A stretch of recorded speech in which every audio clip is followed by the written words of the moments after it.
Alhamdulillahi wahdah wassalatu wassalamu ala man la nabiyya ba'dah nabiyina Muhammad sallallahu alaihi wasallam wa ala alihi wa ashabihi wa man ihtada bihudahu ila yaumil qiyamah. Alhamdulillah, ikhwatal iman, pada siang hari ini kembali Allah memberikan nikmat yang begitu besar kepada kita semuanya, yaitu berupa kesehatan dan kesempatan untuk melanjutkan kegiatan belajar kita, yaitu mempelajari tentang adab-adab seorang penuntut ilmu, dan kita menggunakan kitab Hilyah Talibil Ilm, yaitu perhiasan bagi penuntut ilmu, yang ditulis oleh Syekh Bakar Ibn Abdullah Abu Zaid rahimahullahu ta'ala. Dan alhamdulillah kita sudah masuk ke prinsip yang ketiga berkaitan dengan adab-adab penuntut ilmu. Setelah sebelumnya prinsip yang pertama adalah ilmu itu adalah ibadah, maka ilmu itu harus didapatkan dengan niat yang baik, yaitu niat ikhlas. Karena sebagaimana ibadah yang lainnya, ia tidak menjadi hal yang memiliki keutamaan di sisi Allah Subhanahu wa ta'ala dan tidak mendapatkan pahala yang dijanjikan oleh Allah Subhanahu wa ta'ala kecuali ia dilandasi dengan niat ikhlas. Oleh karenanya menuntut ilmu itu harus diawali dengan niat yang benar, yaitu lillahi ta'ala, niat untuk menjaga agama Allah, niat untuk menghilangkan ketidaktahuan pada diri kita demi menuju kesempurnaan dalam melakukan ibadah, dalam mengenal Allah dan yang lain sebagainya. Dan kemudian seorang penuntut ilmu juga harus menunjukkan rasa cintanya kepada Allah Subhanahu wa ta'ala dan kepada Rasulnya. Dan bukti cinta terhadap Allah dan Rasulnya tentu adalah dengan mengikuti segala hal yang Allah tetapkan berkaitan dengan perintah-perintahnya dan larangan-larangan yang harus kita jauhi. Demikian juga berkaitan dengan tata cara peribadatan kepada Allah Subhanahu wa ta'ala. Seorang penuntut ilmu senantiasa berkiblat kepada seluruh hal yang datang dari Nabi sallallahu alaihi wasallam dalam bentuk peribadatan. Maka seorang penuntut ilmu menjalankan ibadah sesuai dengan yang diteladankan oleh Nabi kita Muhammad sallallahu alaihi wasallam. Maka ini adalah pondasi yang pertama, al-ilmu ibadah. Kemudian berikutnya adalah setelah mengikuti Rasulullah SAW di dalam ranah ilmu itu ibadah, maka prinsip yang kedua adalah mengikuti jalan yang lurus dari orang-orang terdahulu, dari salafus saleh, sebagaimana yang kita bahas pada pertemuan sebelumnya. Salafus saleh tentunya di sini adalah para sahabat ridwanullahu alaihim, dan memang disebutkan ada generasi yang terbaik adalah generasinya sahabat, tabi'in dan atba'ut tabi'in. Tetapi hal yang paling tinggi yang datang setelah meneladani Nabi sallallahu alaihi wasallam tentunya adalah para sahabat ridwanullah alaihim, dan mereka terjamin kebenarannya. Memang kita diminta untuk mengikuti apa yang dilakukan oleh para sahabat ridwanullah alaihim. Nah, hari ini kita masuk ke prinsip yang ketiga, yaitu mulazamatu khasyatillahi ta'ala. Ya, mulazamatu khasyatillahi ta'ala. Kita akan artikan satu persatu terlebih dahulu. Mulazamah itu artinya membiasakan diri, atau ya, kalau dibahasakan bebas itu merasa selalu, ya, mulazamah, membiasakan diri. Khosyatillah, khosyah itu artinya takut. Maka di sini mulazamatu khosyatillah adalah bisa kita artikan selalu memiliki rasa takut kepada Allah Subhanahu wa taala. Baik. Jadi mulazamah itu mendisiplinkan diri, membiasakan diri, ya. Dan dalam bahasa yang umum kita kenal adalah selalu, ya. Selalu takut kepada Allah atau merasa takut kepada Allah Subhanahu wa taala. Ada istilah di dalam bahasa Arab untuk rasa takut itu ada al-khawfu dan ada al-khosyatu. Nah, ini ada dua hal yang berbeda, ya.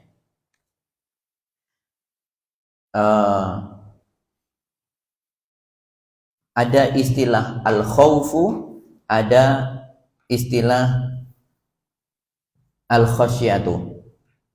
Nah,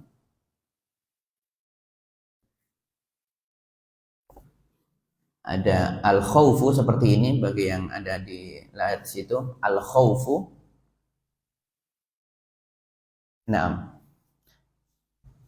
ada yang satunya khosyah seperti di judul itu, al-khosyah.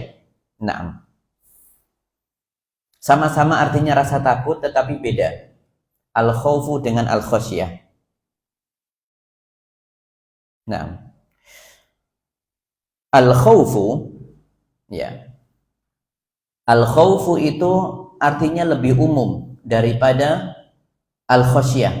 Nah, al-khawfu itu artinya lebih umum daripada al-khosyah.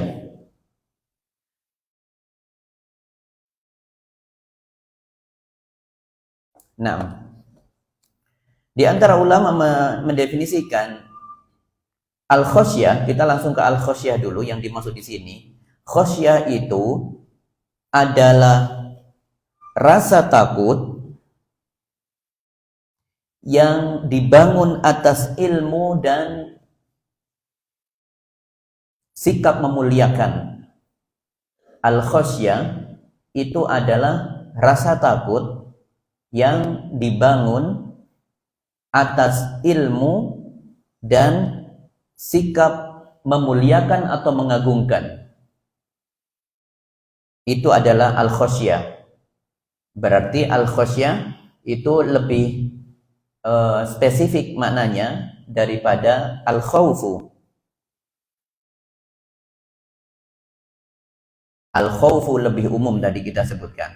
Al-khosyah itu ada tadi kita sebutkan dibangun atas ilmu dan sikap memuliakan atau mengagungkan. Oleh karenanya hal ini didasarkan pada firman Allah Subhanahu wa taala, "Innama yakhsyallaha min ibadihi al-ulama'u." Surat Fatir ayat 28. Surat Fatir ayat 28 itu firman Allah di situ berbunyi, "Innama yakhsyallaha min ibadihi al-ulama'u." Sesungguhnya orang yang takut kepada Allah dari hamba-hambanya itu adalah al-ulama. Ulama di sini bukan diartikan orang-orang yang ulama besar atau ulama yang mengenal yang mengajarkan kita sesuatu, misalnya dari ulama-ulama besar, bukan itu. Ulama di sini maksudnya adalah seluruh hamba-hamba Allah yang mengenal Allah. Jadi al-ulama di situ al-alim billah, orang yang mengenal Allah Subhanahu wa taala. Jadi orang yang takut kepada Allah dari hambanya tentu adalah orang yang mengenal Allah dengan baik. Sebagaimana pada pertemuan-pertemuan sebelumnya selalu kita kuatkan masalah pondasi keilmuan yang tidak boleh dilepaskan oleh seluruh penuntut ilmu adalah berusaha mengenal Allah, yaitu tentu dengan mempelajari asma dan sifatnya. Hal ini sangat urgent. Sangat urgent. Kita perlu mengenal Allah Subhanahu wa taala. Ya. Allah adalah zat yang Maha Esa, yang Maha Kuasa, ya. Maha berkehendak atas apapun yang Ia inginkan. Naam. Bahwasanya Allah itu mengetahui segala hal yang kita lakukan, yang nampak maupun yang tidak nampak. Oleh karenanya orang yang mengenal terhadap Allah Subhanahu wa taala, dia akan melakukan amalan-amalan ketaatan kepada Allah dengan sesempurna mungkin. Kalau orang tidak mengenal Allah dengan baik, maka nanti imbasnya adalah kepada amalan ubudiyahnya, menuntut ilmu dengan niat yang tidak baik, bisa jadi, ya. Kemudian bahkan sholat berjamaah itu dengan niat tidak baik dan mudah goyah. Awalnya niatnya baik, niatnya adalah lillahi ta'ala, tapi ternyata di sana mendapatkan dia mendapati banyak orang-orang besar, maka asalnya dia sholat normalnya 4 menit, maka dia tambahkan, dipanjang-panjangkan lah itu sholatnya jadi 12 menit misalnya, demi mendapatkan perhatian atau dilihat oleh orang lain. Ini adalah perubahan seperti ini karena kurangnya rasa takut kepada Allah diakibatkan tidak mengenal Allah dengan baik. Dan di antara hal yang dapat mendapatkan ridho dari Allah, rahmat dari Allah sebagaimana para sahabat itu adalah karena rasa takutnya mereka kepada Allah yang begitu besar kepada Allah. Dalam firman Allah disebutkan radhiyallahu anhum wa radu'an, dzalika liman khasyiya rabbah. Radhiyallahu anhum wa radu'an, Allah ridho kepada mereka, ya, dan mereka ridho kepada Allah. Zalika liman khasya rabbah, hal ini karena ia takut kepada Rabbnya Subhanahu wa ta'ala. Naam. Maka ini adalah al-khasyah. Al-khasyah itu sifatnya spesifik. Kenapa dia takut kepada Allah? Karena dia tahu Allah selalu mengawasinya. Allah memiliki utusan-utusannya yang selalu menulis apa yang dilafalkan melalui lisannya. Ma yalfidhu min qaulin illa ladaihi raqibun atid. Ada lagi kiraman katibin, ada yang menulis amalan-amalan seorang itu. Setiap manusia itu di setiap detiknya, di setiap saat yang terbesit dalam hatinya itu ditulis oleh Allah Subhanahu wa taala. Ya. Maka orang takut kepada Allah itu namanya khasyah. Karena ada keilmuan. Adapun khauf maka sifatnya umum. Bisa khasyah bisa termasuk di dalam makna khauf, ya. Jadi khauf itu maknanya lebih umum daripada kata khasyah. Oleh karenanya dalam firman Allah juga disebutkan fala takhafuhum wa khafuni, kata Allah. Jangan kalian takut kepada mereka, tapi takutlah kepada aku, tapi menggunakan kata takhafuni, ya, wa khafuni. Fala takhafuhum wa khafuni. Jangan kalian takut kepada mereka, tapi takutlah kepada aku, kata Allah. Maka kata khauf itu juga bisa bermakna khasyah di situ. Makna khauf itu bisa bermakna khasyah. Artinya lebih umum. Contoh maksudnya lebih umum seperti apa? Yaitu orang terkadang takut, ya, takut kepada sesuatu tanpa ada pengetahuan, tanpa ada sebab, seperti orang-orang penakut atau yang disebut dengan jaban. Kalau dalam bahasa Arab itu jaban itu orang yang mudah takut, ya, entah perempuan atau laki-laki, ya, mudah takut. Seperti apa istilahnya? Pengecut begitu, ya. Bahasa Indonesianya itu pengecut, mudah takut. Jalan di malam hari laki-laki takut. Nah, ini tidak tahu sebabnya apa, wong ya tidak ada harimau, tidak ada gorila di sini, tapi ya takut. Nah, itu orang-orang penakut namanya khauf kalau itu. Seperti anak kecil. Anak kecil takut kepada kakak kelasnya yang cuma beda 1 tahun atau berapa bulan. Bahkan satu pantaran, badannya juga ukurannya sama, fisiknya sama, tapi punya rasa takut. Padahal dia tidak tahu apa-apa tentang saudaranya itu. Nah, bisa jadi saudaranya itu lebih lemah dari dirinya, tapi dia merasa takut. Maka itu khauf. Ya, khauf. Khauf itu didasari tanpa didasari keilmuan. Ya, yang penting pokoknya takut begitu saja ya. Yang penting takut, maka itu namanya khauf. Namun khauf juga bisa bermakna khosyah. Tapi khosyah lebih spesifik daripada khauf. Baik. Berikutnya kita masuk ke sabda Nabi Shallallahu Alaihi Wasallam berkaitan dengan rasa takut. Siapa orang paling memiliki rasa takut di muka bumi ini kepada Allah? Tentunya Nabi kita Muhammad Shallallahu Alaihi Wasallam, manusia paling sempurna. Beliau dulu ketika ada beberapa orang itu menghampiri Ummahatul Mukminin, ya, kemudian bertanya, apa sih yang dilakukan Rasulullah? Gimana kami bisa mengejar apa yang dilakukan oleh Rasulullah Shallallahu Alaihi Wasallam? Beliau seperti ini, ibadahnya, sholatnya malam sampai kakinya bengkak sampai seperti ini. Maka ada 3 orang di situ mengatakan, ya, ada 3 orang itu berusaha mengejar apa yang dilakukan oleh Rasulullah SAW itu. Dia mengatakan, ana asumud dahr wala uftir. Saya setahun puasa penuh. Setahun itu puasa penuh. Jadi tidak seperti puasa Daud. Dia tiap hari puasa selama setahun. Orang yang satu lagi mengatakan, saya selalu sholat di tiap malam, ya. Saya selalu sholat di tiap malam, tidak tidur saya di malam itu. Pokoknya saya sholat terus, ya. Yang satunya mengatakan, saya tidak mau menikah, saya mau fokus kepada agama saja. Maka kemudian Nabi SAW ketika itu mendengar dan kemudian memberikan komentar terhadap hal ini. Demi Allah, wallahi, kata Rasulullah SAW, ini la akhsyakum lillahi wa atqakum. Aku ini adalah orang paling besar rasa takwanya, rasa takutnya kepada Allah, dan paling besar rasa takwanya kepada Allah. Tentu bukan untuk rasa sombong, tapi ini adalah sebagai bentuk pelajaran, pemberitahuan. Nabi SAW adalah maksum, tidak ada kesombongan dalam diri beliau. Beliau terjaga dengan masalah ini. Beliau mengatakan, inni wallahi ama wallahi la akhsyakum wa atqakum lillahi. Sungguh aku ini lebih memiliki rasa takut yang besar dan rasa takwa yang jauh lebih besar daripada kalian semuanya. Tetapi ana asumu wa uftir. Saya tidak pernah puasa setahun penuh seperti itu, kata Nabi. Saya puasa sehari, besok tidak. Puasa sehari, besok tidak. Yaitu puasanya Daud.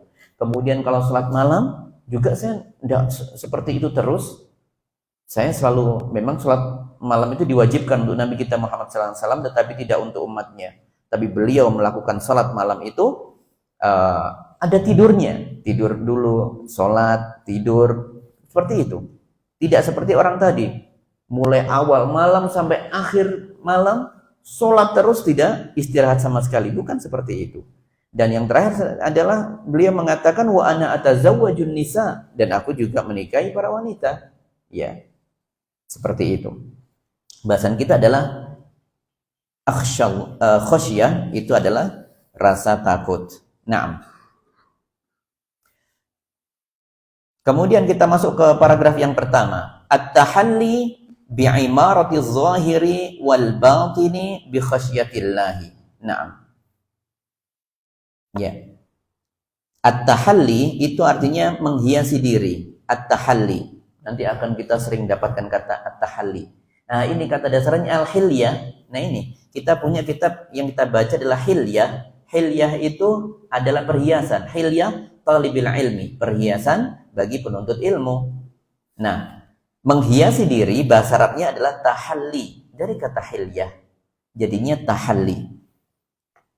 At-tahalli bi'imarati zahiri wal batin bi khasyatillahi. Bi'imarah, imarah itu asalnya adalah struktur bangunan, ya.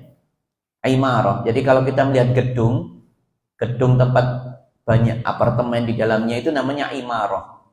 Tapi diartikan kita sini adalah sebagai struktur, ya, struktur. Imarah di sini struktur. menghiasi diri. Ya, tentu ini nanti akan agak terdengar asing di telinga kita. Ini adalah istilah yang digunakan oleh penulis kitab ini.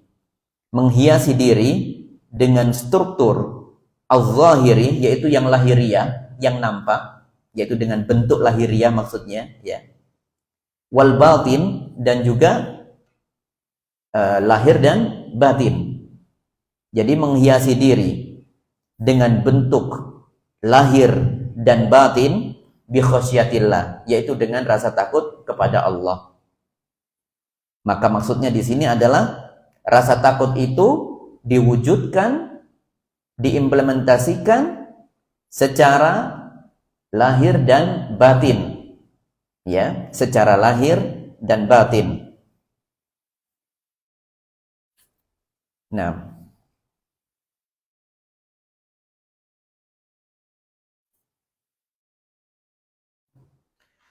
muhafizan ala sya'airil Islam. Saya lanjutkan membacanya dulu. Muhafizan ala sya'airil Islam.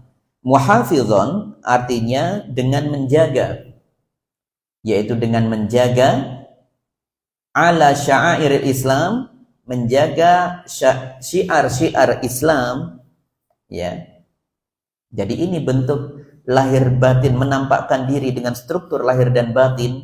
Berarti dalam hatinya dia takut kepada Allah, dan ditampakkan, ya, rasa takut itu dalam bentuk amalan harian atau dalam bentuk sikap dan perilaku.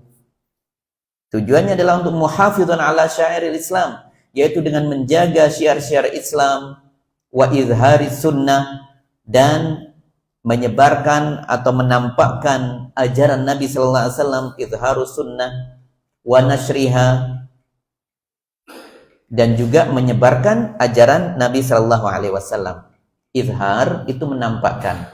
Izharus sunnah berarti menampakkan diri dengan amalan-amalan sunnah. Wa nashriha, nashriha itu artinya menyebarkannya. Ya, menyebarkannya. Bil amali biha, cara menampakkan sunnah ajaran Nabi dan menyebarkan itu, yaitu bil amali biha, dengan mengamalkannya tentunya, yaitu dengan memberikan teladan. Yang penting kita dulu menjalankan sunnah-sunnah Nabi Sallallahu Alaihi Wasallam. Wad da'wah ilaiha, dan juga dengan menyerukan ajaran Nabi Sallallahu Alaihi Wasallam, ajaran Islam ini kepada orang-orang di sekitar kita. Nah, ya.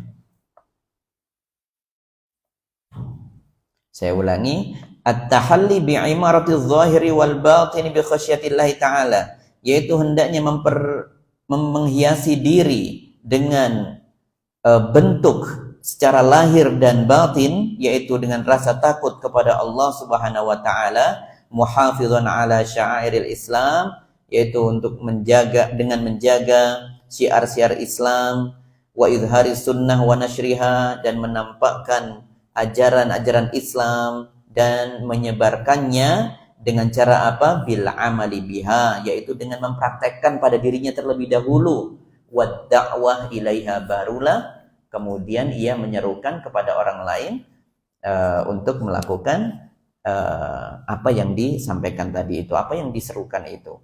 Dalan 'alallahi bi'ilmika. Dalan 'ala itu artinya mengajak. Dalan 'ala, ya, mengajak, yaitu dengan mengajak Allah, mengajak menuju agama Allah, mengikuti agama Allah, ya, maksudnya seperti itu. Dalan 'ala Allah, mengajak orang lain untuk mengikuti dan mengamalkan agama Allah. Bagaimana cara mengajarkannya itu? Bi'ilmika, dengan ilmu yang kau miliki, yaitu kita mengajak orang lain dengan modal ilmu yang kau miliki. Selain dengan pengetahuan, apalagi? Wasamtika, berikutnya. Wasamtika itu bacanya samtun. Samt itu adalah perangai, perilaku. Kalau bahasa kita mungkin budi pekerti, ya. Perilaku yang baik itu samt. Bahasa lainnya itu akhlak, ya, bahasa lainnya. Nah, wasamtika artinya adalah dengan budi pekertimu atau perilaku perangai baikmu, wa amalika, dan segala hal yang kau amalkan. Nah, jadi dengan ilmu dan amal, kemudian juga dengan akhlak, intinya seperti itu, dengan percontohan.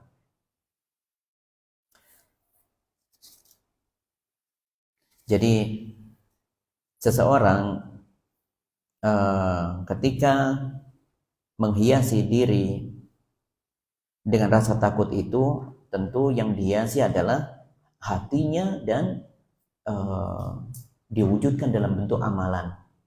Jadi membersihkan hatinya dan untuk selalu mengenal Allah dengan baik sehingga memiliki rasa takut. Kalau orang memiliki pengetahuan terhadap Allah dengan baik, kepada Allah dengan baik, maka dia akan memiliki rasa takut yang besar. Dia akan melakukan setiap amalan ibadah sekecil apapun itu dengan kesungguhan. Bahkan sebelum sholat yang harus dilakukan dengan kesungguhan, pintu masuknya yaitu wudhu, dia akan menjaganya.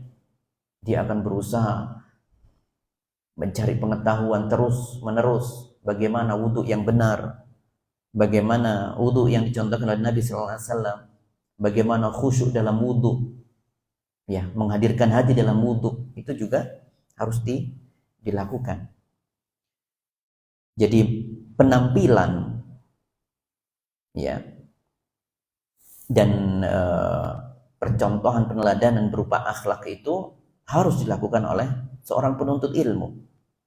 Muhafizan ala sya'aril Islam, dengan tujuan untuk apa? Menyebarkan syiar-syiar Islam dan menyebarkan ajaran Nabi Sallallahu Alaihi Wasallam serta mengajak orang lain kepadanya. Naam, mengajak orang lain kepadanya. Maka seseorang di sini tadi disebutkan ia memperbaiki dirinya, baru mengajak orang lain untuk melakukannya.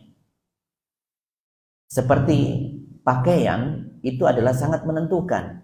Misalnya para wanita menjaga auratnya, langsung ada perintah untuk kita menutupi auratnya untuk kaum wanita, maka ia tidak perlu bertanya-tanya lagi, atau meragukan hal itu apalagi.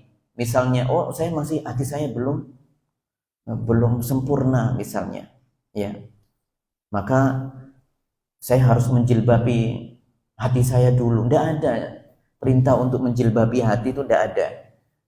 Ya, yang diperintahkan jilbab itu menutup seluruh hal yang nampak dari dirinya.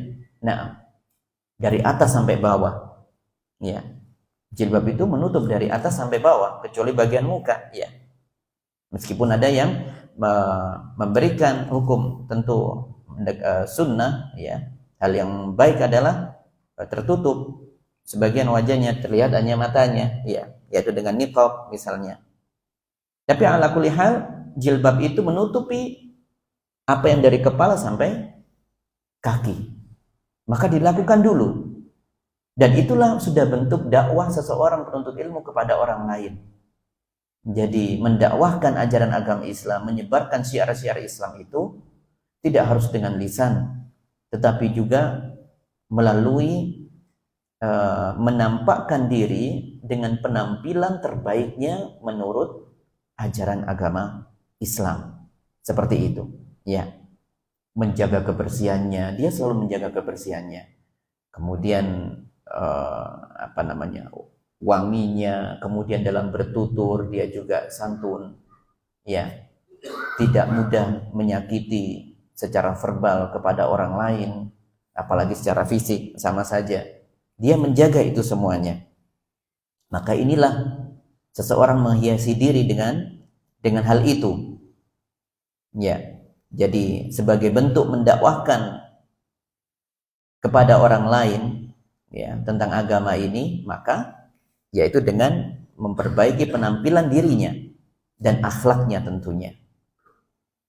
Kita lanjutkan, mutahalliyan birrujulah, dengan menghiasi diri dengan rujulah. Rujulah itu dari kata rijal, rojulun. Beda rojulun, beda zakarun. Kalau zakar itu laki-laki, Kalau rojul bukan sekedar laki-laki saja, tapi seseorang yang menunaikan janjinya, amanah, istiqomah dengan janji yang ia miliki, dengan syariat yang ia pegang, dengan keimanannya, itu adalah rijal atau rojul. Beda dengan laki-laki biasa, ya. Oleh karenanya di dalam Al-Qur'an disebutkan rijalun la tulhihim tijaratun wala bai'un. Itu di ayat itu tidak disebutkan wazukurun, para laki-laki yang mereka tidak terlalaikan dengan perdagangan dan jual beli. Bukan menggunakan kata zukur atau zakar, bukan, tapi menggunakan rijal. Menunjukkan kata rijal itu bukan sebatas gender, bukan sebatas jenis kelamin, bukan, tetapi dia memiliki sikap rijal, itu memiliki sifat amanah dengan janji, memiliki sikap istiqomah dalam keimanan dan dalam ketakwaan, maka itu adalah rujulah. Beda istilah rijal dengan zakat, ya, atau zukur. Maka di sini rujulah tidak kita artikan kejantanan, bukan, ya. Ya. Tetapi ia menghiasi diri dengan sikap tanggung jawab seperti itu, ya. Rujulah, sikap amanah. Kalau kejantanan tidak bisa disebutkan sini, kelelakian bukan. Nah. Jadi intinya tadi kata rujulah itu mencakup apa maknanya tadi itu? Amanah terhadap janji. Kemudian juga teguh dalam istiqomah dalam keimanan dan ketakwaan. Itu adalah rijal. Ya. Maka para wanita pun juga memiliki sifat rujulah. Rujulah dalam makna yang seperti ini, ya. Rujulah dalam makna seperti ini, yaitu harus memiliki seorang penuntut ilmu, meskipun itu wanita, harus juga memiliki sikap rujulah, yaitu sikap amanah dan istiqomah dalam keimanan dan ketakwaan. Nah,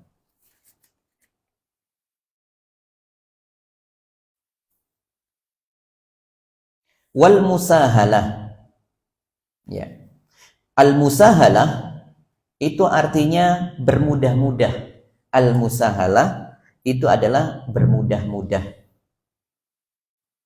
Oleh karenanya kita punya di dalam bahasa Arab itu punya sebuah kebiasaan kalau bertemu dengan orang lain, ucapannya apa? Ahlan wa sahlan.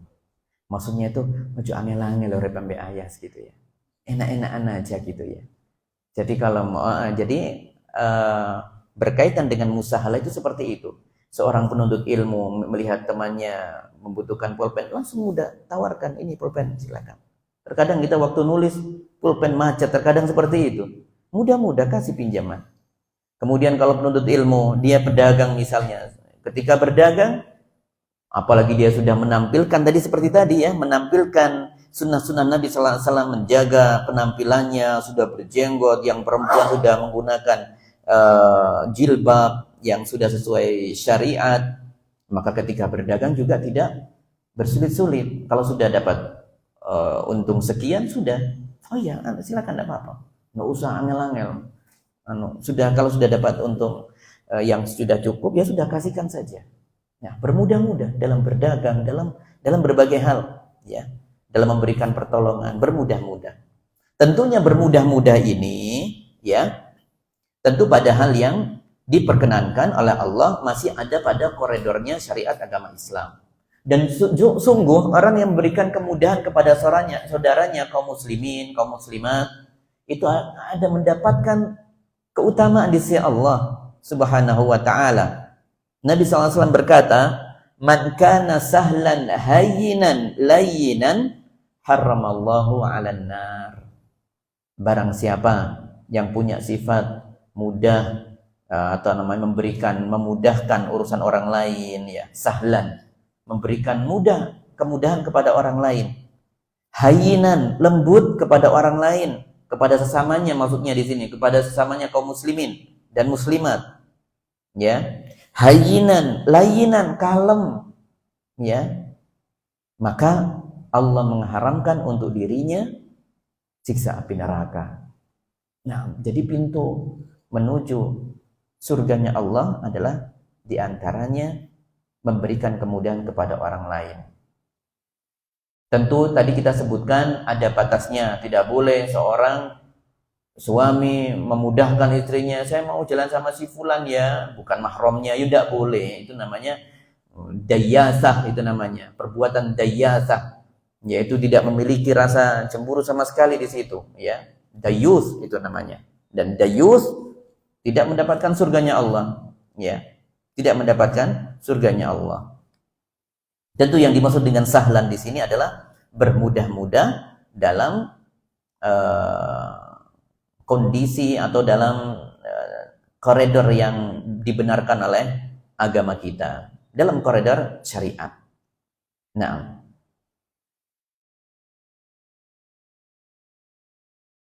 ya. Wasamti saleh sama asamtu saleh itu tadi dengan sikap yang baik, ya, dengan sikap. Asam tadi kita artikan adalah samt tadi perilaku, ya, perilaku yang baik, budi pekerti. Nah, jadi sudah kita jelaskan di 3 kalimat sebelumnya kurang lebihnya. Tapi intinya di sini kita bicara tentang takut kepada Allah. Wa milaku zalika, milaku itu terkumpul semua itu, ya, di dalam paragraf berikutnya, ya. Wa milaku zalika khasyatullah ta'ala. Maka seluruh hal yang tadi sudah disebutkan itu terkumpul padanya pada khasyatullah. Jadi milak itu artinya yujma, terkumpul padanya, ya, milak, ya, milaku zalika. Milaku zalika, semua itu terkumpul pada khasyatullah ta'ala, rasa takut kepada Allah. Walihada, oleh karena itu, walihada itu artinya oleh karena itu. Ya, terkadang tanpa li. Hada itu terkadang dalam konteks juga memiliki arti oleh karena itu. Qala al-Imam Ahmad, Imam Ahmad rahimahullah ta'ala, semoga Allah merahmati beliau, pernah mengatakan, aslul ilmi khasyatullahi ta'ala. Pondasi keilmuan itu adalah rasa takut kepada Allah subhanahu wa ta'ala. Jadi penuntut ilmu memang harus menjaga dirinya, selalu menjaga dirinya dari perbuatan-perbuatan yang tidak diridhoi oleh Allah.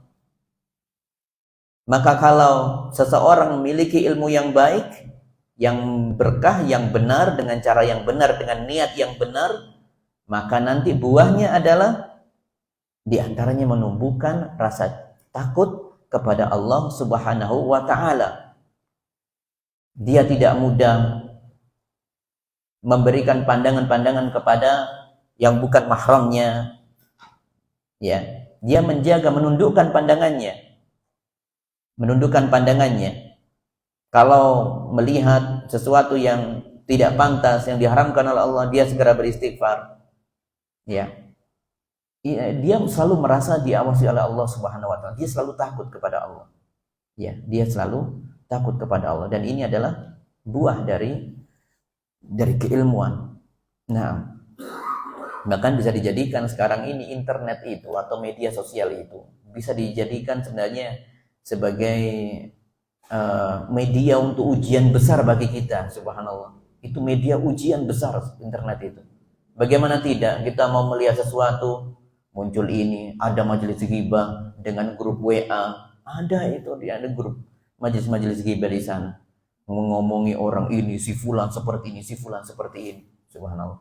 Itu ada di dalam grup, di dalam medsos, ya, medsos. Maka itu memang ujian besar di dalam sana. Tapi intinya di sini adalah puncak keilmuan itu adalah munculnya rasa takut kepada Allah. Kalau orang penuntut ilmu tidak memiliki rasa takut kepada Allah, ada yang salah dengan cara mendapatkan ilmunya. Oleh karenanya Nabi sallallahu alaihi wasallam mengajarkan kita untuk selalu berdoa. Ya, selalu berdoa diberikan rasa takut kepada Allah. Doanya adalah panjang, tetapi kita ambil yang pendek saja. Allahumma inni as'aluka khasyataka fil ghaibi wasyahadati. Nah, Saya akan tuliskan. Oh ya, saya inikan saja ya, secara lisan saja ya. Allahumma, ya Allah artinya, ini sesungguhnya aku as'aluka memohon kepadamu khasyataka. Nah, khasyataka. Ya, khasyataka yaitu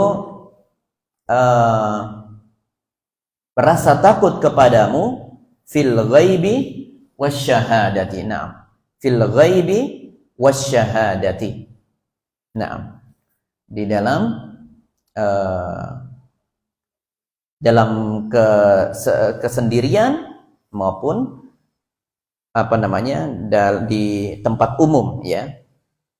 Saya ulangi, Allahumma inni as'aluka khasyataka fil ghaibi wasyahadah. Ya Allah, sesungguhnya aku memohon kepada Engkau agar selalu takut kepadamu ya Allah, dalam kesendirian maupun dalam keramaian. Bahasa umumnya seperti itu. Nah, terjemahan umumnya seperti itu. Ya. Jadi khosyah ini adalah buah atau puncak dari keilmuan. Nah, kita lanjutkan teksnya. Oh, di situ beda yang tampil ya. Baik, kita kembali ke teks yang ada di buku ya, di kertas yang saya bagikan. Nah,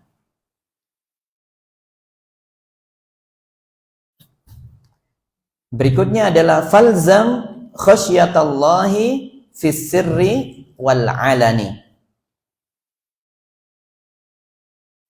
Nah, Ukhti masih kertas, ada lagi enggak kertasnya? Habis. Nah, ada yang belum dapat. Nah, bisa dibantu. Nah, ada 2. Oh, masih ada, sudah ada ini. Oh iya, sudah ada. Nah. Sudah ada ya, pasti ya, alhamdulillah. Dapatnya Sambon ya, alhamdulillah. Baik, kita masuk ke paragraf berikutnya. Falzam khasyatallahi fis sirri wal alani. Paragraf yang ke berapa itu? 3 ya. Falzam khasyatallahi fis sirri wal alani. Ya. Maka wujudkan rasa takut kepada Allah. Falzam, wajibkan dirimu. Kalau diterjemahkan secara harfiah, ilzam itu artinya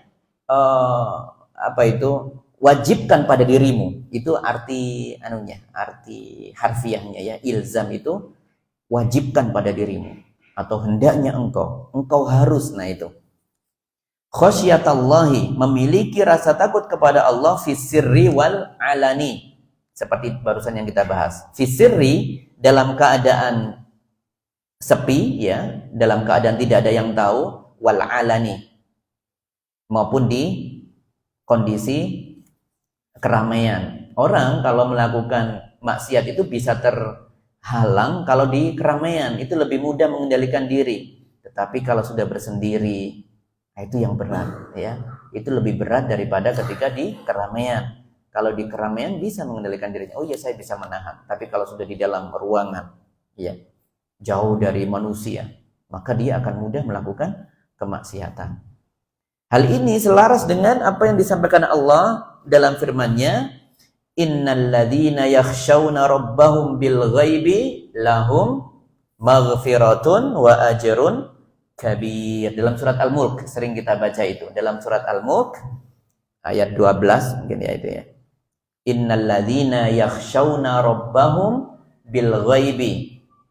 Sesungguhnya orang-orang yang takut kepada Rabb mereka bil ghaibi, dalam keadaan sepi ya, dalam keadaan bersendiri, lahum maghfiratun wa ajrun kabir, dia akan mendapatkan ampunan dari Allah dan sebaliknya bahkan mendapatkan pahala yang besar. Jadi rasa takut ternyata ia adalah ibadah. Takut sendiri itu sudah ibadah dan sebagai salah satu pintu untuk mendapatkan ampunan dari Allah Subhanahu wa taala. Ya, itu khasyatullah. Dan bahkan mendapatkan pahala dari sisi Allah Subhanahu wa taala. Nah, kita lanjutkan teksnya. Fa inna khairal bariyati man yakhshallaha. Fa inna khairal bariyati man yakhshallaha. Di situ ada kosakata yang agak unik, yaitu bukan agak unik, yang mungkin jarang dilihat. Bariyah. Bariyah itu makhluk. Bariyah itu artinya makhluk. Maka di sini fa inna khairal bariyati man yakhshallaha artinya adalah sesungguhnya sebaik-baik makhluk itu adalah man yakhshallaha, yaitu orang yang takut kepada Allah Subhanahu wa taala. Saya akan bacakan berikutnya. Wa ma yakhshahu illa alimun. Wa ma yakhshahu illa alimun, dan tidak ada yang takut kepadanya, yaitu kepada Allah Subhanahu wa taala, kecuali orang alim, orang yang berilmu. Tadi orang alim itu maksudnya orang yang mengenal Allah, ya. Maka tidak boleh kita sia-siakan. Selalu dalam menuntut ilmu ada bab asma was sifat. Ya, harus mengenal Allah dari situ.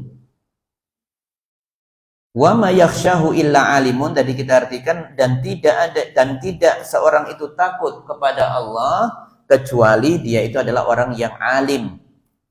Idzan, jadi, bahasa Arabnya jadi itu idzan. Seperti itu tulisannya, idzan.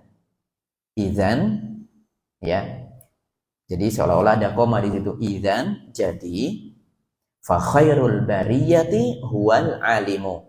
Maka sebaik-baik makhluk adalah orang yang berilmu. Kalau kita cermati di sini ada cara seperti cara-cara orang filsafat di situ dalam dalam menulis semacam premis-premis begitu ya, biasanya dalam ilmu logika, ilmu mantik ini.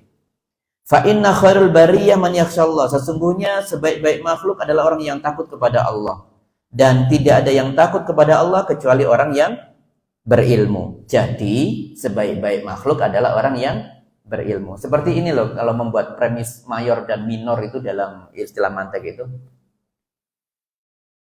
Kucing itu binatang. Kucing itu berkaki 4. Maka kucing itu adalah binatang berkaki 4. Kesimpulannya itu, idzan fa khairul bariyah wal alim. Itu kesimpulannya ya. Jadi sebaik-baik makhluk adalah orang yang berilmu.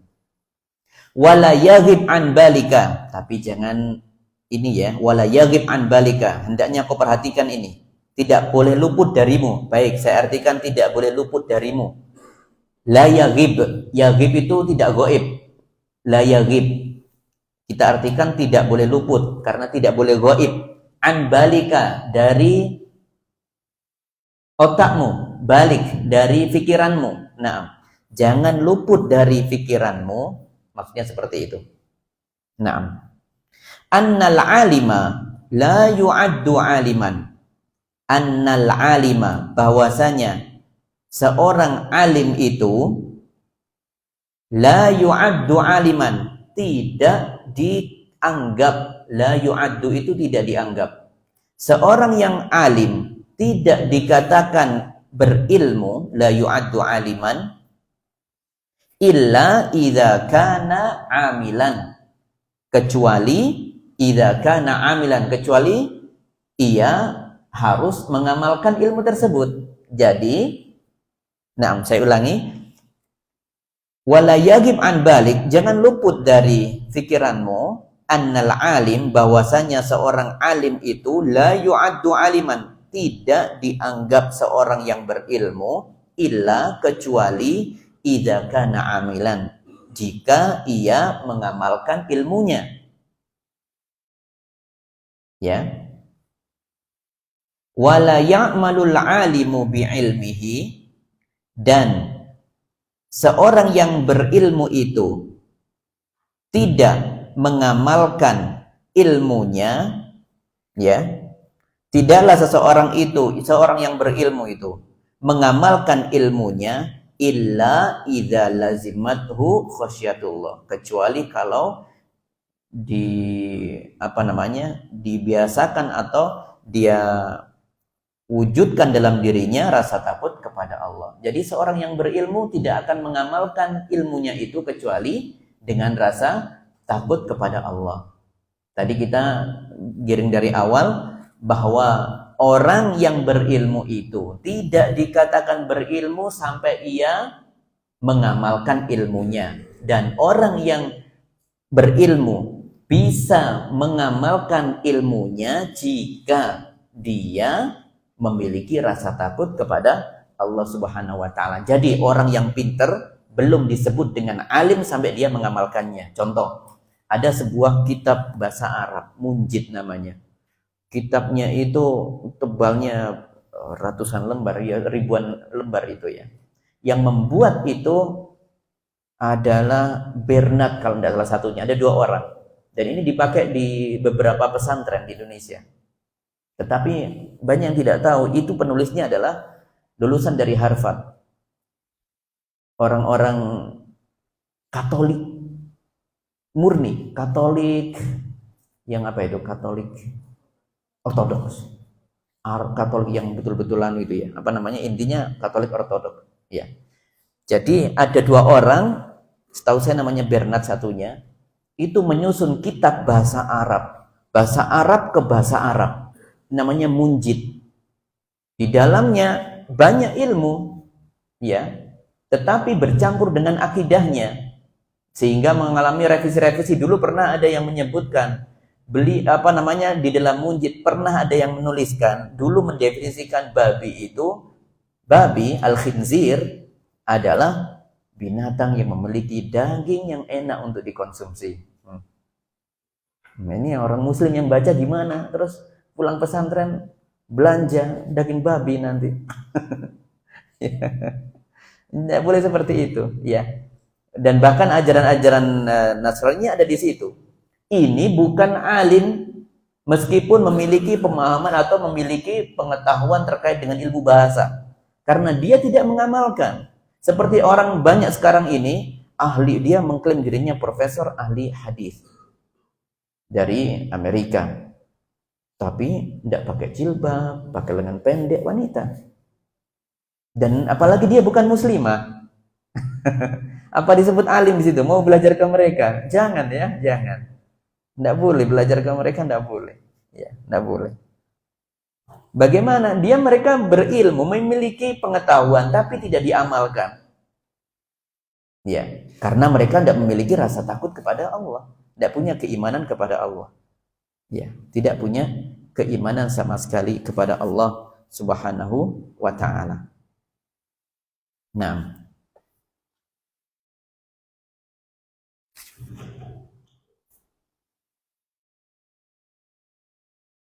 baik. Kita masuk ke paragraf berikutnya. Nah, sedikit lagi ya. Wa asnada al-Khatibul Baghdadi. Asnada itu menyebutkan asar atau hadis. Tapi di sini asar ya. Kalau hadis itu ada beda istilah ya dalam ilmu hadis. Ada hadis, ada asar. Kalau hadis itu lebih khusus kepada apa yang disampaikan oleh Nabi kita Muhammad SAW. Apa yang dicontohkan oleh beliau, apa yang ditetapkan oleh beliau, sifat-sifat beliau, maka itu semuanya hadis. Satu lagi adalah apa yang disampaikan oleh para sahabat ridwanullah alaihim dan tabi'in bisa masuk di dalamnya. Intinya selain Nabi, maka itu disebut dengan asar namanya. Asar, pakai asar. Ya, asar. Jadi ada hadis, ada asar. Kalau hadis dari siapa? Dari Rasulullah SAW. Kalau asar, sahabat, tabi'in, tabi'in. Ya, itu bisa asar. Baik. Asnada itu adalah maksudnya menyebutkan sebuah asar dengan menyebutkan sanadnya. Ada istilah lagi sekarang ilmu hadis, sanad. Sanad itu artinya rangkaian periwayatan, rangkaian periwayatan. Contoh, ya, contohnya adalah di sini ada 6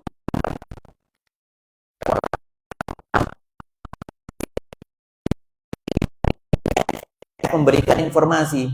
oh di sana ada apa namanya, ada yang jualan tape ketan enak misalnya, informasi dari ada tape ketan rasanya enak jualan di sana. Dia menyampaikan kepada si E menyampaikan kepada D menyampaikan kepada C menyampaikan B ke A. Ini namanya sanad. Nah, sanad itu fungsinya untuk apa? Kalau hadis Nabi dan asar itu adalah untuk meneliti kebenarannya. Ini benar ndak ucapannya Nabi sallallahu alaihi wasallam? Ini benar ndak ucapannya Mu'adz bin Jabal, sahabat ridwanullah alaihi. Nah, para sahabat misalnya. Ini benar ndak ucapannya tabi'in? Harus ditelusuri siapa penyampainya. Makanya dalam ilmu hadis ada ilmu jarah wa ta'dil untuk mengetahui si B ini penyampai berita B, C, D, E, kan beritanya tadi dari si F. B, C, D, E ini orang-orang semuanya ini. Bagaimana kualitas si E? E ini pernah berdusta apa enggak ini? Si C pernah dia menghina orang lain misalnya. Si C pernah enggak dia membuat apa namanya itu menyakiti orang lain misalnya. Ya, maka itu masuk di dalam catatan itu. Oh, si fulan ini pelupa ini. Pelupa sudah. Bisa jadi nanti hadis yang disampaikan itu ada kesalahan. Maka sanad itu fungsinya adalah intinya untuk mengecek ini hadis bisa diterima atau tidak. Betul-betul tersambung atau tidak kepada sumber penyampai beritanya. Nah itu namanya sanad. Maka di sini Al-Khatib Al-Baghdadi itu seorang ahli hadis. Al-Khatib Al-Baghdadi, ahli hadis. Bahkan memiliki sebuah kitab Tarikh Al-Baghdadi, sejarah ya, tentang sejarah itu ada. Tapi ala kulli hal di sini kita bicara tokoh Al-Khatib Al-Baghdadi asnada, pernah menyebutkan sebuah asar dengan menyebutkan sanad. Itu artinya asnada, panjang ya artinya ya. Menyebutkan berita atau menyebutkan asar dengan menyebutkan sanadnya lengkap, jalur periwayatannya lengkap, dari fulan, seperti yang kita bahas setelah ini insyaallah. Kita lihat di sini. Bisanadin fihi latifatun isnadiyah, dengan sanad itu maksudnya apa tadi? Dengan rangkaian periwayatan ya. Dengan sanad fihi latifatun isnadiyah. Latifah itu arti asalnya adalah lembut, tapi maksudnya di sini latifah isnadiyah itu adalah dengan sanad yang memiliki keindahan di dalamnya, memiliki keunikan dan keindahan di dalamnya. Contoh, ada sebuah hadis dalam Arba'in Nawawi, kemarin kita bahas hadis ke-24 di dalam hadis Arba'in Nawawi tentang keagungan Allah, tentang apa namanya, keesaan Allah, Allah itu maha pemberi rezeki dan sebagainya. Intinya tentang Allah semuanya. Itu hadisnya dikatakan oleh Imam Ahmad, ini diriwayatkan oleh penduduk ahli Syam. Semua perawinya adalah penduduk ahli Syam. Bayangkan satu hadis, perawinya ahli Syam semuanya, penduduk Syam. Maka itu masuk dalam kategori seperti ini, memiliki keunikan. Contoh yang akan kita bahas ini juga demikian. Apa keunikan dan keindahannya? Biriwayati, di situ biriwayati abain, apa itu? Abai tis'atin. Direwayatkan dari 9 keturunan yang sama. Maksudnya dari 9 orang dari jalur yang sama. Jadi apa namanya? Turun temurun hadis ini, asar ini ya. Asar ini dari Ali, yang mengucapkan Ali nanti. Ucapannya adalah Ali bin Abi Thalib, tetapi yang meriwayatkan itu ada yang meriwayatkan dari Ali. Kemudian perawi ini meriwayatkan diambil oleh anaknya. Anaknya meriwayatkan kepada anaknya sampai turun temurun 9 keturunan. Subhanallah, ini jarang terjadi. Maka disebut latifah isnadiyah seperti itu. Akhbarona Abul Faraj, ini sanadnya seperti ini. Sanad lengkapnya, tapi nanti yang keunikannya adalah di 9 periwayat setelah ini. Akhbarona Abul Faraj Abdul Wahhab bin Abdul Aziz bin Harith bin Asad bin Laith bin Sulaiman bin Aswad bin Sufyan bin Zaid bin Ukaina bin Abdullah At-Taimi min hifzihi, menyebutkan dari hafalannya. Min hifzihi itu artinya menyebutkan dari hafalannya. Apa yang dikatakan oleh perawi di sini? Ini riwayatnya yang sekarang ini. Kita lihat redaksinya. Sami'tu abi yaqulu. Aku mendengar ayahku berkata. Sami'tu abi yaqulu. Aku mendengarkan ayahku berkata. Sami'tu abi yaqulu. Aku meriwayatkan aku mendengar ayahku berkata. Ini berapa kali di sini? 9 kali kata itu. Berarti 9 turunan itu saya dapat asar ini dari bapakku. Bapakku berkata, aku mendapatkan dari bapakku. Kemudian bapakku berkata, aku mendapatkan dari bapakku. Ini sampai menuju Ali radhiyallahu anhu. 9 bapak di situ. Maka ini jarang terjadi.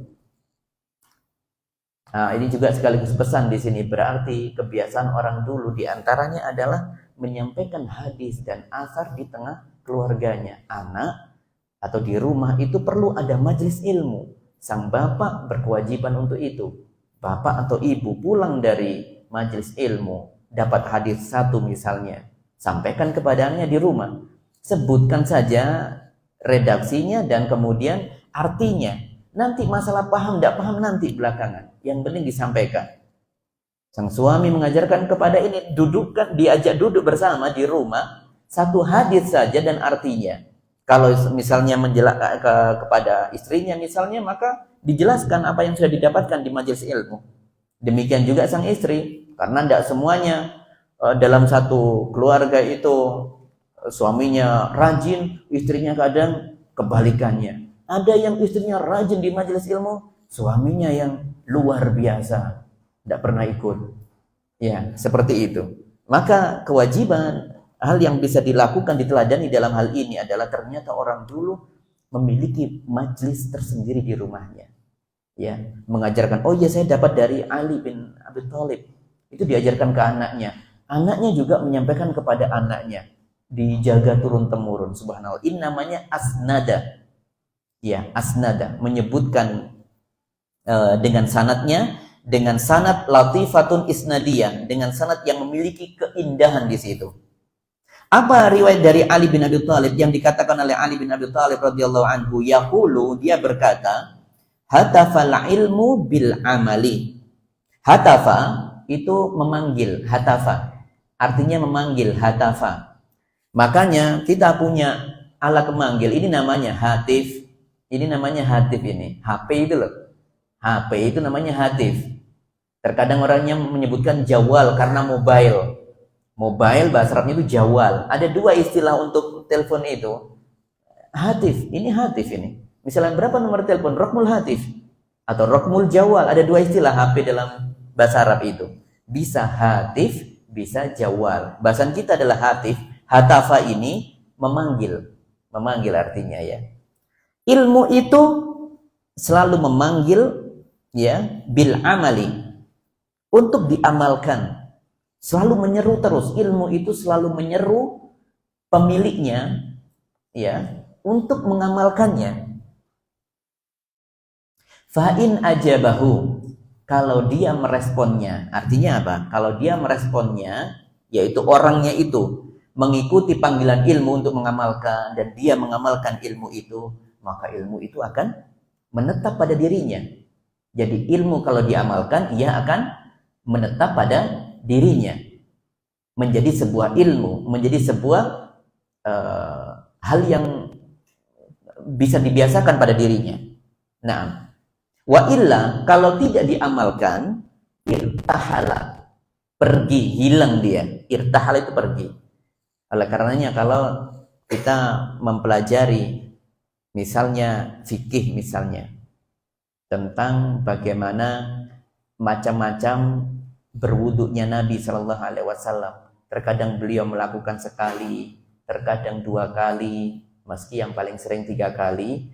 Kita perlu melakukan itu. Terkadang 1 kali, terkadang 2 kali. Dengan niat memang untuk menjalankan ini dilakukan Nabi. Yang tidak dilakukan Nabi adalah wudhu lebih dari 3 kali, tidak pernah. Pilihannya adalah marrah, au marratain, au salasa marrat. Sekali, 2 kali, atau 3 kali. Kita mungkin dalam keseharian kita melakukan yang 3 kali paling sering. Coba nanti asar atau nanti maghrib kita wudhu yang 2 kali. Kan lebih baik yang ganjil. Kita mengikuti biar gak hilang ini. Kita tujuannya adalah mengikuti. Ini Nabi SAW melakukannya. Dan kita untuk menjaga syariat Nabi, sekali-kali juga perlu sekali. Karena orang kadang kalau tidak pernah melakukan sekali, risih melakukan sekali itu. Akhirnya bingung, merasa was-was. Kalau wudhu dengan air yang minim, dia sekali, dia merasa terganggu, kok nggak nyaman ya. Itu karena tidak pernah membiasakan. Perlu itu dilakukan sekali-kali dalam dalam hidupnya itu. Intinya ada ilmu. Nabi melakukan wudhu sekali, 2 kali, meski yang lebih afdal 3 kali, maka yang kita lakukan paling sering yang 3 kali. Sekali-kali perlu melakukan 2 kali. Sekali-kali perlu melakukan sekali. Ya. Ini terasa kalau 1 kali, kalau ikhwah ada di ujung gunung di malam hari waktu datang waktu subuh, subhanallah. Sudah dinginnya luar biasa, ketinggian 2800 mdpl. Waduh, itu rasanya dinginnya luar biasa. Pegang air seperti masukkan tangan ke kulkas. Mau wudhu dengan itu? Mau 3 kali? Terasa akan nikmat di situ. Termasuk ketika di pesawat. Di pesawat, misalnya mau umroh misalnya, ada kamar mandi. Nah, tiba-tiba kita berhadas. Daripada cuci muka, kemudian tayamum. Apa alasan tayamum di pesawat? Oh, nanti banjir. Itu mau mandi besar atau mau wudhu ya? Kalau wudhu, tidak perlu banyak-banyak airnya. Di wastafel cukup, sekali-sekali saja. Giliran kaki, pakai mashul khufain, diusap ujung sepatunya saja. Tidak usah lepas kaos kaki. Sepatu tidak usah. Nah, itu adalah hal yang baik. Di pesawat tetap sholat, ketika berhadas tetap sholat dengan wudhu yang sempurna 1 kali, subhanallah. Rasa itu kalau sudah biasa melakukan, dia tidak akan was-was lagi. Ya, kalau sudah pernah biasa melakukan itu, ya, sekali. Jadi perlu dibuat variasi dalam sholat kita itu ya. Termasuk ketika membaca misalnya doa istiftah, perlu variasi. Doa ruku, zikir waktu ruku, zikir waktu sujud. Terkadang di dalam ruku subhana rabbiyal azim, ada riwayat yang lain yang sahih juga, subhana rabbiyal azim wa bihamdi, ada itu. Ada, dilakukan. Nah, dilakukan. Jadi nanti akan teringat ya. Kemudian cari yang paling sederhana ya. Di dalam zikir-zikir sholat itu banyak yang sederhana. Jadi kalau waktunya mepet tuh ada 2 menit sekian, nggak nutut sholatnya. Misalnya kalau biasa sudah tahu bahwasanya surat di dalam setiap ruku itu adalah sunnah, maka yang dia tahu rukunnya adalah Al-Fatihah yang rukun. Maka dia ketika waktu memang sudah terlihat mepet, ya sudah tidak usah baca surat. Yang penting dia dapat tahiyatul masjid. Iya, seperti itu. Jadi nanti sholatnya bisa dibuat ringkas. Tapi ringkasnya tetap memberikan hak. Bacanya tidak boleh cepat-cepat ya. Kalau 2 menit itu masih nutut lah ya. 2 menit itu 2 rakaat masih nutut. Alhamdulillahirrahmanirrahim. Ar-Rahmanir-Rahim. Maliki yaumiddin. Tidak dibaca Alhamdulillahirrahmanirrahim. Maliki yaumiddin. Ini amin. Langsung tidak bisa seperti itu. Tidak ada seperti itu. Nah, jadi nanti akan diberikan itu, kemudian ketika Al-Fatihah setelahnya tidak usah baca surat karena waktunya. Nah, kita akan fleksibel dengan itu. Enak kalau bisa mengamalkan itu semua. Nah, ini adalah hal dengan rasa takut kepada Allah tadi kita sebutkan. Rasa takut kepada hal yang terakhir adalah wa hadzal lafzu binahwihi marwiyun an Sufyan ats-Tsauri, dan hal yang semisal diriwayatkan oleh Sufyan ats-Tsauri juga. Nah, jadi seperti hadis asar di atas itu diriwayatkan oleh Sufyan ats-Tsauri. Nah, tapi bahasan kita di sini adalah seorang yang sudah memiliki pengetahuan, maka dia tadi menampakkan diri lahir dan batin rasa takutnya kepada Allah. Dan disitulah media dakwahnya. Dari pakaiannya, dari bertuturnya, itu harus ditampakkan memang. Ya, laki-laki harus menyebarkan syiar, sholat ke masjid 5 waktu laki-laki, tidak usah singitan, merepet-merepet di tembok. saya biar nggak ria ala ninja akhirnya nggak bisa ya, merepet-merepet malah dicurigai orang. Ini tujuannya syiar. Ada ibadah yang harus ditampakkan memang, yaitu sholat. Ke masjid ya jalan di umum, ganti jalan ganti jalur nanti seperti itu. Ya seperti itu ya. Nah, jadi orang harus memiliki rasa takut kepada Allah. Kalau ada orang penuntut ilmu masih bermaksiat, ada masalah di situ dengan rasa takutnya kepada Allah. Berarti ada yang tidak diamalkan. Ada yang tidak diamalkan. Dan bisa jadi juga dia memang tidak berusaha untuk mengenal Allah dengan baik. Sedangkan selalu kita ulang bahwa untuk penuntut ilmu siapapun harus menguatkan dirinya dengan pengetahuan untuk mengenal Allah, yaitu mengenal asma dan sifatnya. Hadza wallahu a'lam bishawab. Demikian dulu hal yang bisa kita sampaikan. Jadi ada 3 prinsip yang sudah kita bahas sebagai penuntut ilmu. Yang pertama, bagi seorang penuntut ilmu harus tahu bahwa ilmu itu adalah ibadah, dan ibadah harus dicapai ya dengan dengan ikhlas dan dengan tatabu atau ittiba, yaitu mengikuti Nabi Sallallahu Alaihi Wasallam. Tentunya dengan itu adalah wujud kecintaan terhadap Allah dan Rasulnya. Kemudian yang kedua adalah kun ala jadatis salaf as-salih, yaitu mengikuti jalan lurus orang-orang terbaik dahulu. Ya. Hari ini kita adalah bicara tentang rasa takut kepada Allah. Nanti setelah ini khosyatullah ini akan pasti melahirkan muraqabatullah. Itu menjadi prinsip yang keempat setelah ini, yaitu merasa selalu diawasi oleh Allah. Karena kalau orang sudah takut, pasti dia akan merasa diawasi oleh Allah Subhanahu wa taala. Hadza wallahu a'lam bishawab. Demikian dulu, mungkin waktunya sudah habis. Ada yang mau menyampaikan sesuatu? Terlalu cepatkah ini tadi?